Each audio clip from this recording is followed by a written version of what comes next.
Friday Refresh brought to you by the Good Old Fashioned Dislike Podcast. If you love football and rivalries intrigue you, then the Good Old Fashioned Dislike Podcast is for you. Each week, Travis picks a matchup to highlight, and the panel decides what they love and hate about each team, mostly based on non-football aspects of the school or town or history. So check it out every Monday morning wherever you find your podcasts. Speaking of football, I honestly can't remember a time when I didn't love football. The only time I actually played and organized was at Freed-Hardeman University, and it was an intramural flag football team. But I remember watching Monday Night Football with my dad and pretending to run into the couches in the living room like they were the defensive line. I'm not sure which wore out faster, the couches or my dad's nerves. I can remember throwing as many passes as I could to Travis during every commercial break of the Alabama games at our aunt and uncle's house, simply known to us as Danny and Myra's. That paid off when I finally got to throw him a touchdown pass in AT&T Stadium in Dallas, Texas. I know they let everybody on the field when they take the tour, but still, we got to throw a touchdown pass. I can't even begin to count the number of hours I spent playing Tecmo Bowl on Nintendo, then Bill Walsh football on Sega, and NCAA on PlayStation. It would be difficult to calculate the miles we burned up driving to Tuscaloosa for football games on Saturdays, or how many Fridays I spent watching Central High School play football because I didn't have a team at my high school. As my youth ministry days began, I would go watch our youth group kids play football, cheer, and play in the band.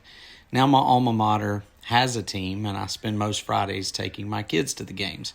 I've only been to one Iron Bowl. For those not in Alabama, that's the yearly in-state rivalry of Alabama versus Auburn. I couldn't afford tickets today, but I remember Dad buying us 2 tickets from a man whose family members couldn't make the game. Dad paid a whopping $15 each for the 2 tickets. So I guess the point is, I love football.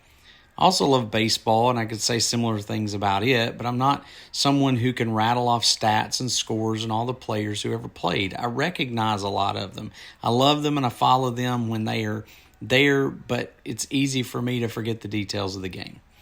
I remember who, not the what. I can't tell you who won the Iron Bowl that I went to with Dad, but I was with my dad, and that was the part that mattered. I can't tell you all the details of those games that Travis played in, but I remember that time when he almost scored with a cast on his arm and his mom and I went running down the bleachers.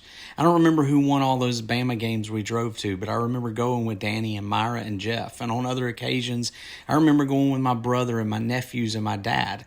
I now have kids, and we're going to the games. I don't remember the final scores of Tecmo Bowl, Bill Walsh, or NCAA football, but I remember Travis riding shotgun with me as I played those games.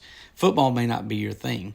It may be your thing, but maybe it's baseball or golf or hunting or fishing. Maybe it's band or chorus. But most of the time, when we peel back the layers of those things we love the most, it's not about the event. It's not about the place you went. It's not about the score or the trophy. When you look back at those memories from your favorite things, I think you may find that it was really more about the relationships. It's about not what you did, but who you did it with. And I hope the memories of those relationships will bring a smile to your face. And that is your Friday Refresh.